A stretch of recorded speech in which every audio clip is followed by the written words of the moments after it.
Okay, हम देख रहे थे 2017 का क्वेश्चन पेपर। क्वेश्चन नंबर है 90। Consider the following statement election commission के बारे में। दैट मीन्स ये आपका एक थीम निकल के आती है, एक टॉपिक निकल के आता है।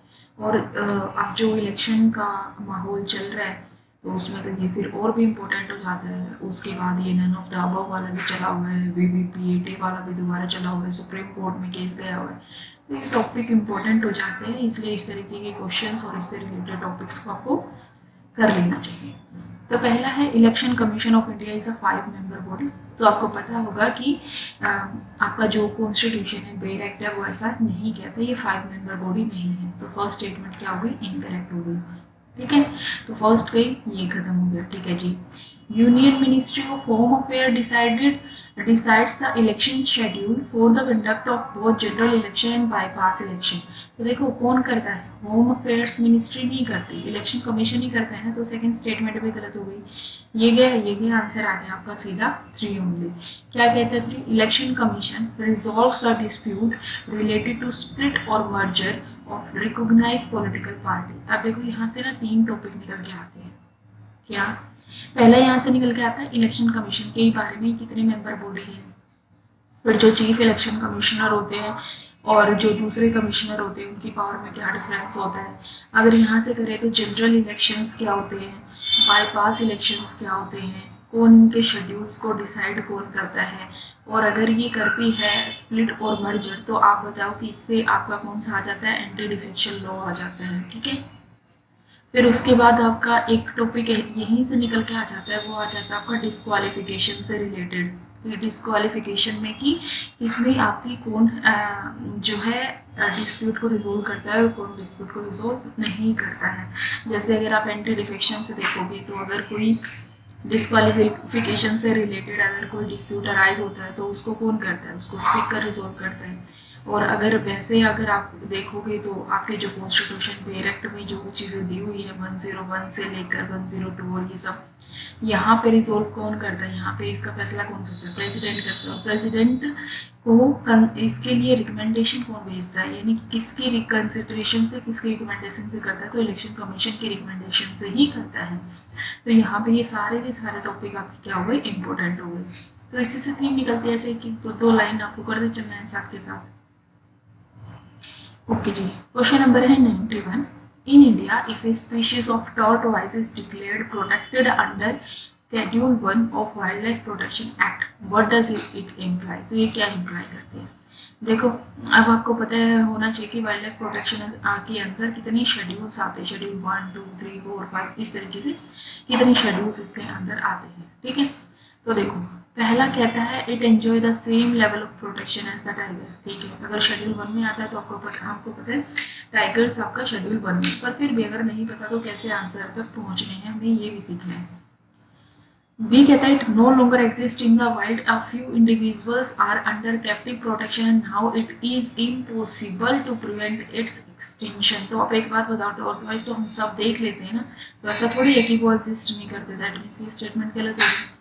ये एंडेमिक है to a particular region of India, नहीं बल्कि इसको आप हर जगह देख सकते हो, तो ये भी गलत हो गया। अब ये गलत है तो ये तो यहाँ पे गलत हो गई, बी और सी। इसका मतलब बचा कि आपके पास सिंपल ऑप्शन नंबर ए, यानी उसको सेम लेवल की प्रोटेक्शन है। अब मान लो कि अगली बार कभी यूपीएससी आपसे पूछ गई कि जो टाइगर है वो एंजॉय करता है स्टेटस शेड्यूल 1 में, तो इसका मतलब यहाँ से ये भी तो पता चल गया कि टाइगर भी शेड्यूल 1 में आता है, दूसरा टॉर्टोइज शेड्यूल 1 में आता है, और अगर ये है तो इसका मतलब इनको हाई लेवल प्रोटेक्शन मिली हुई है।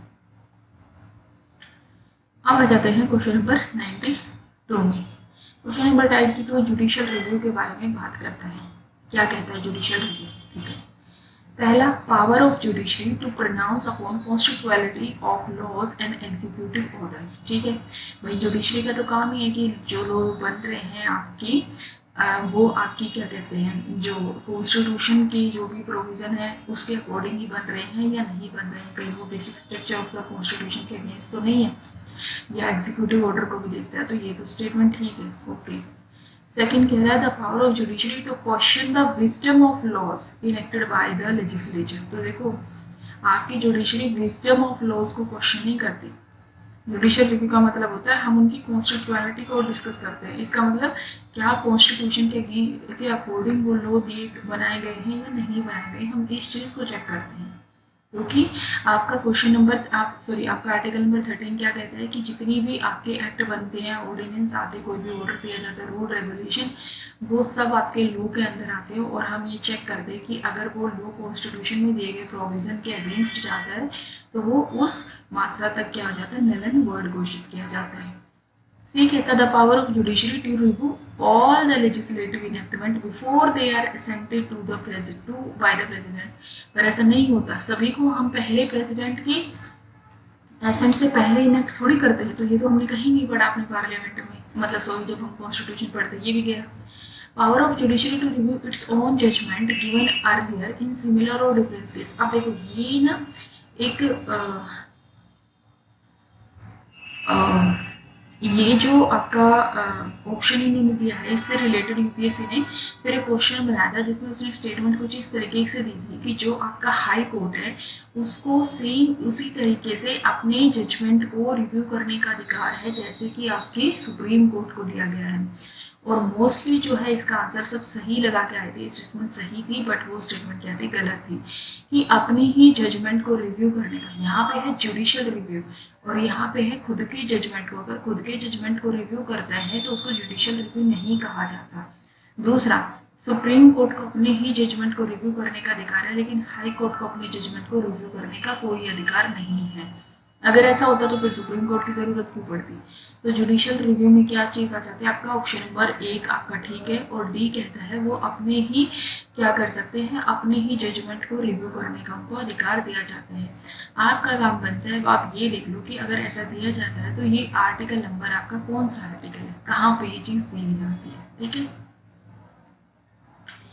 क्वेश्चन नंबर है आपका 93 कहता है with reference to Indian freedom struggle consider the following event. और आपसे इसमें पूछा गया है कि बताओ कि कौन सी की क्रोनोलॉजिकल सीक्वेंस के बारे में पूछा गया है कि कौन सी क्रोनोलॉजी है कौन सी नहीं है। तो देखो सबको पता है रॉयल इंडियन नेवी में आई थिंक ये कोई ऐसा नहीं है जिसमें हम तुक्का लगाएं, बट सबको पता है ये रॉयल नेवी में कब हुई थी, आपकी 1946 में हुई थी। क्विट इंडिया मिशन आपका कब हुआ था, 1942 में हुआ था। और सेकंड राउंड कॉन्फ्रेंस किससे हुई थी, इससे पहले हो चुकी है। अब इसका एक बात बताओ, अब तो सीधा सा पता चल गया ना। ठीक है, जैसे अभी हाल फिलहाल अगर मैं बोलूँ तो शायद 1932 में हुई थी बट मुझे एग्जैक्ट सा याद नहीं आ रहा कि कौन सा ईयर था। तो लेकिन इतना तो पता है कि ये पहले हुआ था। तो 3, 2, 1 इज योर आंसर। अब यहाँ पे ना आपका काम बनता है कि आप देख लो कि ये किसने की थी, इसमें कौन कौन लोग शामिल थे, वो कर सकते हैं। जैसे क्विट इंडिया मिशन के बारे में यूपीएससी ने फिर से मतलब पहले भी एक क्वेश्चन पूछा हुआ उसके बारे में। ये राउंड कॉन्फ्रेंस है तो उसमें देख लो किस राउंड कॉन्फ्रेंस में कांग्रेस पार्टी ने पार्टिसिपेट किया है नहीं किया है। ये कौन सा ऐसा पर्सन है जिसमें तीनों राउंड कॉन्फ्रेंस में जिन्होंने पार्टिसिपेट किया है, पहले में क्या निकल के आया था, दूसरे में क्या निकल के आया था, इस तरीके से। क्वेश्चन नंबर है 94 कंसिडर द फॉलोइंग स्टेटमेंट। और आपसे पूछ रखा है कौन सी स्टेटमेंट क्या है, करेक्ट स्टेटमेंट है। पहला, tax revenue as a percentage of GDP has steadily increase in the last year. देखो वो पूछ रहा है वो लगातार बढ़ती जा रही है। अगर लगातार कोई चीज़ बढ़ती जा रही है, ये ज़रूरी नहीं ना पॉसिबिलिटी होने की, इसके होने के चांसेस, सही होने के चांसेस बहुत कम हो सकते हैं। ऐसा हो सकता है कि कभी न कभी किसी क्वार्टर में जीडीपी आपकी कम गई हो, भले ही आपको नहीं पता कम गई है या नहीं गई है, बट फिर भी हम सोच लेते हैं अगर लगातार कोई चीज़ बढ़ रही है तो वो थोड़ा सा एक्सट्रीम से सिचुएशन लगती है। इसी तरीके से अब सेकंड ऑप्शन है fiscal deficit as a percentage of GDP has steadily increase. अब फिर से यही बोल रहा है कि वो इंक्रीज हो रहा है, स्टेडीली इंक्रीज। दैट मींस दोनों ऑप्शन आपके क्या होगी, गलत होगी। गलत होगी तो आपका option number D is your right answer. अब यहाँ से निकल के आपका क्या आता है, यहाँ से निकल के अब आपको अगला जो एक लेवल प्रिपेयर करना चाहिए वो क्या होता है। सबसे पहले ये कि फिजिकल डेफिशिएंट होता क्या है, आपका इंडिया का कितना टारगेट इसमें दिया गया है, ये वाली चीज़ हमने क्या हम अचीव कर पा रहे नहीं, हम कितना दूर है। दूसरा, tax revenue as a GDP. तो टैक्स रिवेन्यू अगर ऐसा पूछ ले, मान लो tax revenue as a percentage of GDP अगर बढ़ता है तो इसका क्या मतलब है, और अगर ये घट जाता है तो इसका क्या मतलब है। और यूपीएससी इसी तरीके से पूछता है कि अगर वो बढ़ता है तो व्हाट डज इट इम्प्लाई, और अगर वो घटता है तो व्हाट डज इट इम्प्लाई, इस तरीके से। ठीक है, क्वेश्चन नंबर आ जाते हैं हम 97 ही देख लेते हैं पहले। Which of the following are advised by the right against exploitation in the Constitution? अब देखो राइट अगेंस्ट एक्सप्लॉयटेशन अगर आपने पढ़ा हो तो पता है 23 और 24 जो आपका आर्टिकल नंबर रहता है वो आता है एक्सप्लॉयटेशन के अगेंस्ट राइट। तो पहला क्या है, prohibition of traffic in human and force labour, बिल्कुल सही है, वन तो आएगा, ये गया आपका। और दूसरा अबॉलिशन ऑफ अनटचेबिलिटी, तो राइट टू इक्वालिटी में आ जाता है, दूसरा खत्म हो गया, ये गया आंसर आ गया आपका क्या, सीधा सा 1 एंड 4। 4 है protection prohibition of employment of children in factories and mine, that means जो ह्यूमन ट्रैफिकिंग की नॉर्मली बात करता है आर्टिकल नंबर 3, और जो चिल्ड्रन की स्पेशली बात करता है आर्टिकल नंबर 4 24। ये चीज़ें हैं, कर लिया, हो गया क्वेश्चन, ठीक है जी। 100 कहता है which of the following is not a feature of Indian federalism, का फीचर नहीं है। तो पहला देखो आपको क्या ढूंढना है, जो फीचर है उसको काटते जाओ। देयर इज इंडिपेंडेंट जुडिशरी, ये तो है, इसका मतलब ये तो फेडरलिज्म का फीचर है, ये तो आंसर नहीं हो सकता। Power has been clearly divided centre और स्टेट, तो हमने लिस्ट बना रखी है, सेंटर के लिए कौन सी लिस्ट होगी, यूनियन के लोग कौन सी लिस्ट होगी, इसका मतलब हमने डिवाइड कर रखा है, ये भी फीचर है, बिल्कुल है, तो ये आंसर नहीं हो सकता। थर्ड है federating unit have been given unequal representation in Rajya Sabha, तो हमारे यहाँ अनइक्वल रिप्रेजेंटेशन भी है राज्यसभा में, ये भी फीचर है, दैट मीन्स ये भी आंसर नहीं हो सकता। अब डी कहते हैं it is a result of agreement among federal unit, तो हमारा फेडरलिज्म क्या है, हमारा फेडरलिज्म अमेरिका की तरह एग्रीमेंट नहीं है, और ये कहाँ पे है, ये किसका फीचर है, ये अमेरिकन कॉन्स्टिट्यूशन का सॉरी अमेरिकन फेडरलिज्म का फीचर है, इंडियन का नहीं है, दैट मीन्स ये हो गया आपका आंसर। अब यहाँ से ये पता चल गया ना, अगर यूपीएससी जैसे यूपीएससी आपसे पूछता है ब्रिटिश पार्लियामेंट्री सिस्टम और इंडियन पार्लियामेंट्री सिस्टम के बारे में क्या डिफरेंस है, तो वो आपसे अमेरिकन के बारे में पूछ सकता है, हमारे यहाँ और अमेरिकन फेडरलिज्म क्या डिफरेंस है। तो देखो अमेरिका में क्या है, वो एज अ एग्रीमेंट का रिजल्ट आता है जो उनका फेडरलिज्म है, लेकिन इंडिया में ये नहीं है। यहाँ से अगला क्वेश्चन प्रिपेयर हो गया। Question number 99. Which out of the following statement choose the one that brings out the principle underlying the cabinet form of government? अब देखो इस क्वेश्चन को यूपीएससी ने बहुत बार किया है, कई बार वो आपसे कैबिनेट फॉर्म ऑफ गवर्नमेंट पूछेगा, कई बार वो आपसे पार्लियामेंट्री फॉर्म ऑफ गवर्नमेंट पूछता है, ये सब सेम है। पहला ये एक अरेंजमेंट है for minimising the criticism against the government, देखो ये तो ये इसको आगे पढ़ने की ज़रूरत ही नहीं है, लेकिन अगर आप ये ऐसा अरेंजमेंट बनाओगे कि गवर्नमेंट को कम से कम क्रिटिसाइज किया जा सके, तो वो चीज़ तो गलत हो जाती है ना, तो ऐसा तो होना नहीं चाहिए, तो ये तो गलत हो गया, क्योंकि वही जब तक क्रिटिसाइज नहीं करेंगे तब तक वो अच्छा काम नहीं करेंगे, ये तो सच्चाई है, जैसे करंट में चल रहा है। तो फर्स्ट ऑप्शन गया, बी कहते हैं mechanism for speeding up the activity of the government whose responsibility are increase day by day, भाई कौन सा मैकेनिज्म है जो इस एक्टिविटी को स्पीड अप करेगा, और रिस्पॉन्सिबिलिटी डे बाई डे बढ़ रही है, तो क्या हो, इसके लिए तो आए वो, बट ये तो गलत हो गया, कैबिनेट फॉर्म इसलिए तो नहीं आती। A mechanism of parliamentary democracy for ensuring collective responsibility of the government, तो यही तो है, यही तो है कलेक्टिव रिस्पॉन्सिबिलिटी। अगर यही वो बोल देता कलेक्टिव रिस्पॉन्सिबिलिटी कहाँ पे आता, आर्टिकल नंबर 75 का क्लोज नंबर 3, जिसमें वो कलेक्टिव रिस्पॉन्सिबिलिटी या रिस्पॉन्सिबिलिटी ऑफ द लोकसभा आता है, तो यही तो है cabinet form of government, parliamentary form of government.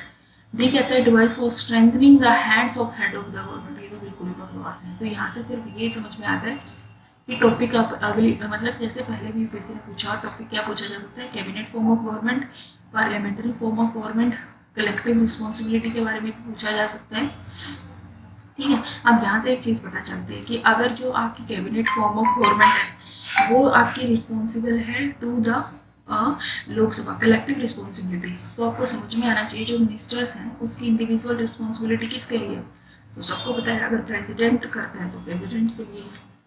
96 क्या है, which of the following are not necessarily the consequences of proclamation of president rule, that means अगर प्रेसिडेंट रूल लग गया, इसका मतलब अगर 356 लग गया तो उसके बाद क्या ज़रूरी नहीं है कि होगा ही होगा, ठीक है। और दूसरी बात एक क्या है कि जो यहाँ पे तो इन्होंने सिंपल पूछ दिया proclamation of presidential rule in the state, लेकिन अगर यूपीएससी ऐसी स्टेटमेंट दे देता है कि proclamation of presidential rule in India has been given in constitution, मतलब ये वाली टर्म जो है कॉन्स्टिट्यूशन में दी हुई है तो नहीं दी हुई, कॉन्स्टिट्यूशन में यहाँ पे 356 के लिए लिखा है कॉन्स्टिट्यूशन मशीनरी का फेलियर इन द स्टेट, तो देखो क्या जरूरी नहीं है कि होगा, तो देख लो क्या जरूरी है होगा, क्या removal of council of minister of the state होते हैं, तो बिल्कुल होते हैं, दो ऑप्शन तो नहीं होगा, दो ऑप्शन गया, दो ऑप्शन गया, दो ऑप्शन गया, इसका मतलब 1 और 3 आपका सीधा आंसर आ गया।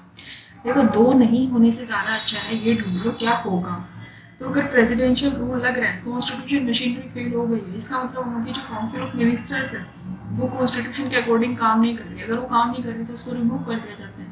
वैसे डिसोल्व कर सकते हैं, लेकिन सुप्रीम कोर्ट ने बोला है कि आप तब तक स्टेट लेजिस्लेटिव असेंबली को डिसोल्व नहीं कर सकते जब तक कि आपको दोनों हाउसेज से यानी पार्लियामेंट से एसेंट नहीं मिल जाती उस चीज़ के लिए, यानी आपको वेट करना होता है। तो ज़रूरी थोड़ी है, क्या पता उसको मिले ही ना मिले, तो इसका मतलब ये ऑप्शन ज़रूरी नहीं होता है, और ना ही लोकल बॉडी के डिसोल्यूशन से मतलब होता है।